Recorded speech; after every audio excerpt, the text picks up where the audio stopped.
सभी को नमस्कार। आपके अपने चैनल पर स्वागत करता हूं। मैं आपका अपना दोस्त विक्रम। जी हाँ, music life with Vikram Chhabra में हमेशा बने रहिए। संगीत संबंधी ढेर सारी जानकारियां हमेशा आपको दिलाते हैं और हमेशा लाते रहेंगे। जी हाँ, यह चैनल सिर्फ संगीत और संगीत के लिए बना है।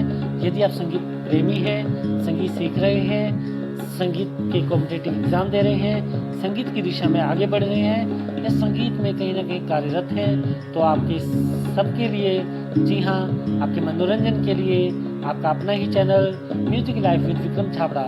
जी हाँ, यदि आप इस चैनल पर अभी आए हैं तो इस चैनल को जरूर सब्सक्राइब कीजिएगा ताकि संगीत संबंधी जानकारी आप तक हमेशा पहुंच पाए, और नीचे दिए गए बेल आइकन पर भी प्रेस कीजिएगा। यदि आपको हमारी वीडियो पसंद आती है तो हम अपने आप को सौभाग्यशाली मानेंगे। इन वीडियो को लाइक जरूर कीजिएगा, और कोई भी आपकी जिज्ञासा हो तो आप कमेंट्स में लिखकर हमें भेज सकते हैं और हम आपकी जिज्ञासा का निवारण करने का भरपूर प्रयास करेंगे। जी हाँ, इस चैनल पर सिर्फ संगीत संबंधी ही बातें होती हैं, संगीत संबंधी ही आपको कुछ ना कुछ जानकारी दी जाती है। तो बने रहिए अपने दोस्त विक्रम के साथ अपने ही channel music life with Vikram Chhabra music life में।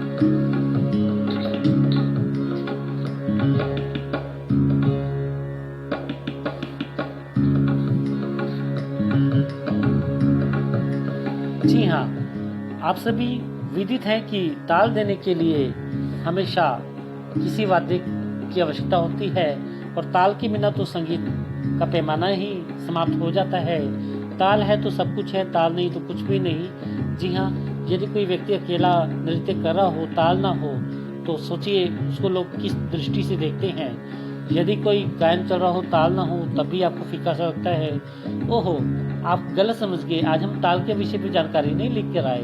ताल के विषय में तो हम जानकारी आपको दे चुके हैं। उसको देखने के लिए हमारी प्ले लिस्ट में जाकर आप ताल संबंधी विषय को देख सकते हैं, वीडियो को देख सकते हैं। तो आज हम आपके लिए लेकर आए हैं, जी हाँ, ताल देने के लिए वाद्यों की आवश्यकता होती है, इंस्ट्रूमेंट की आवश्यकता होती है। जैसे आजकल ढोल, ड्रम और हत्था पैड और बहुत सारे तबला, बहुत सारे ऐसे वाद्य हैं जिनका प्रयोग ताल देने के लिए किया जाता है।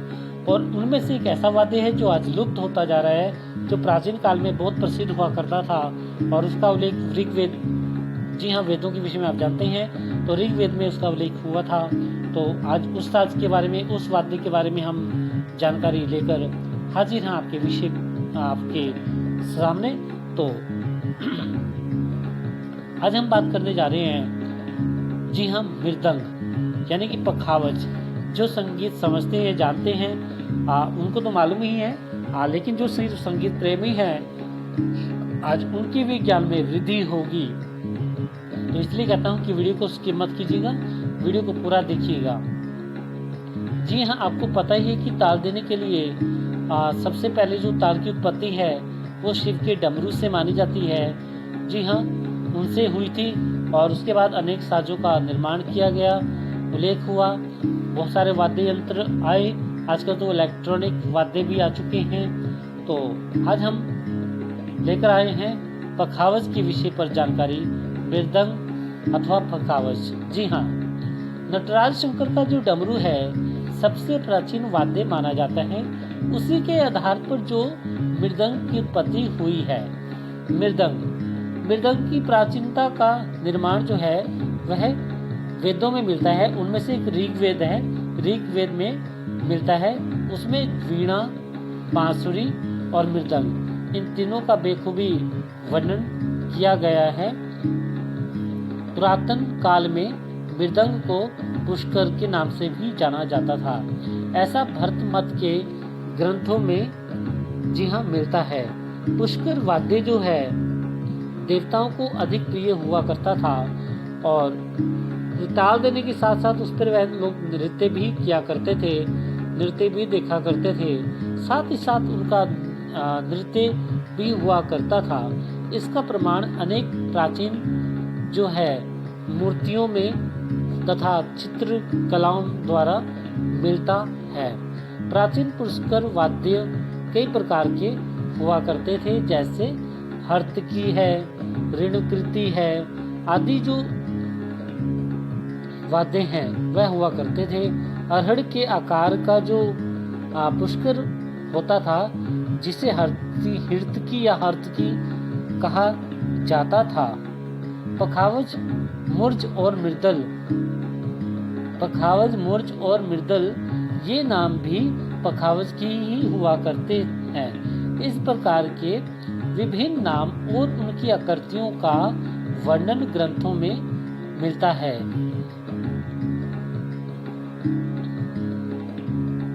मृदंग का विशेष प्रचार जो है वो दक्षिण भारत में हुआ। कुछ समय बाद उत्तर भारत के संगीतज्ञों ने भी मृदंग से मिलता जुलता पखावज बनाकर इसका नाम पखावज रखा और पखावज पर ही अनेक कठिन से कठिन तालों का प्रयोग होने लग गया।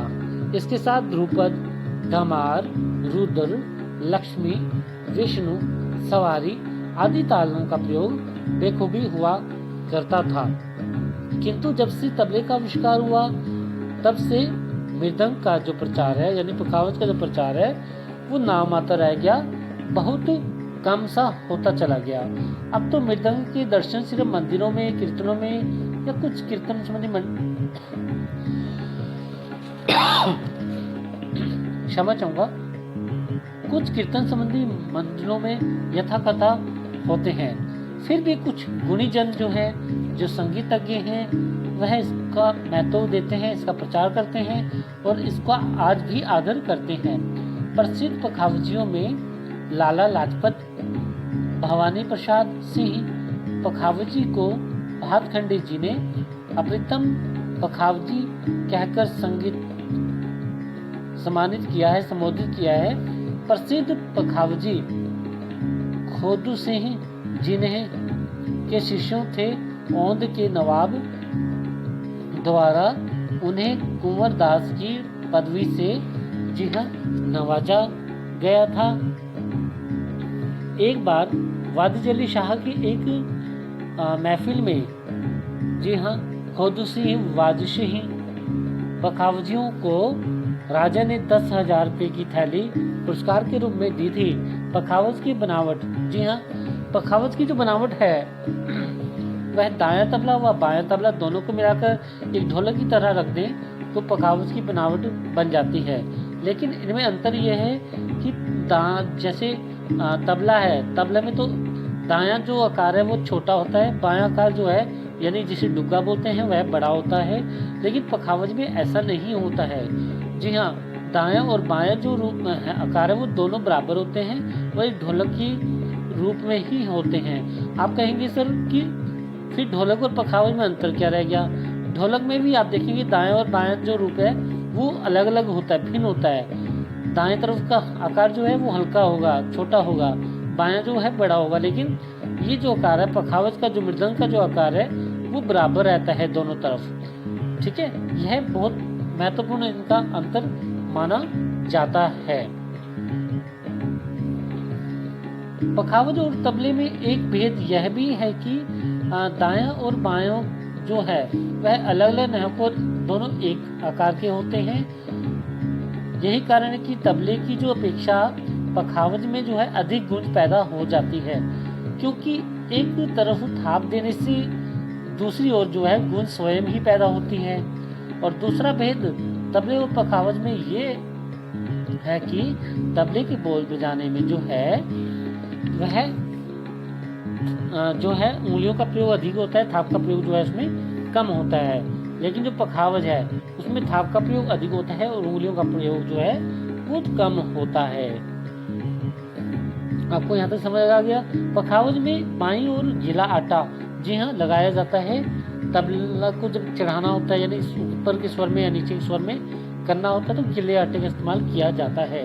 जब स्वर नीचा करना होता है तो आटा कुछ अधिक लगाते हैं और जब स्वर ऊंचा करना हो तो आटा जो है कुछ कम लगाते हैं। और इसको जो मिलाने का ढंग है वो लगभग एक ही है। बायां तबला जो है नीचे के साथ से और दायां जो तबला है वो ऊपर के साथ से मिलाया जाता है। इनका मिलाने का ढंग जो है वो एक सा ही है। पखावज के बोल संगीत रत्नाकर ग्रंथ में 16 वर्ण माने गए हैं किंतु आधुनिक कलाकारों ने इसका अलग अलग रूप दे दिए हैं, अलग अलग बोल दे दिए हैं। कुछ ने खुले खुले बोल दिए, कुछ ने बंद बोल बताए, कुछ ने थाप बता दी, और कुछ ने जो है इसको जो है आधुनिक रूप दे दिया। तो इसके जो बोल हैं वो भी भिन्न भिन्न तरह के आ गए। इसके ता, दी, धू, तू, ना, क, ग, धे, इस प्रकार से बोल माने जाते हैं। आप समझ में आपको आ गया होगा कि पखावज और मृदंग जो है वह बहुत महत्वपूर्ण वाद्य था, लेकिन बड़ी खेद की बात है, बड़े अफसोस की बात है कि इसका ये बहुत पवित्र वाद्य माना जाता था। इसका प्रचार जो है आज नाम मात्र होकर रह गया है, कुछ ही लोगों तक सीमित रह गया है। मैं सभी से, जो हमारे उस्ताद लोग हैं, जो संगीतज्ञ हैं, उनसे हाथ जोड़कर एक विनम्र प्रार्थना जरूर करूंगा इस चैनल के माध्यम से कि आप इसका प्रचार करें और विद्यार्थियों को भी पखावज सिखाएं, ताकि विद्यार्थी जो हैं आगे बढ़ पाएं और इसको आगे नई दिशा में लेकर जाएं और इसको लुप्त ना होने दें, इसका आगे बढ़ाएं, क्योंकि ये बहुत महत्वपूर्ण इंस्ट्रूमेंट यानी बहुत महत्वपूर्ण वाद्य माना जाता है। तो आशा ही नहीं, पूर्ण विश्वास करता हूँ जो हमने आज आपको जानकारी दी है मृदंग अर्थात पखावज के विषय में, वह आपको अच्छी लगी होगी। और कहीं ना कहीं कोई भी आपकी जिज्ञासा हो तो आप हमें कमेंट्स करके बता सकते हैं। वीडियो अच्छा लग रहा हो तो लाइक कर सकते हैं और पसंद आने पर शेयर भी कर सकते हैं। यदि आप इस चैनल पर इस प्रकार की और भी अच्छी जानकारियाँ लेना चाहें तो इस चैनल को सब्सक्राइब कीजिए।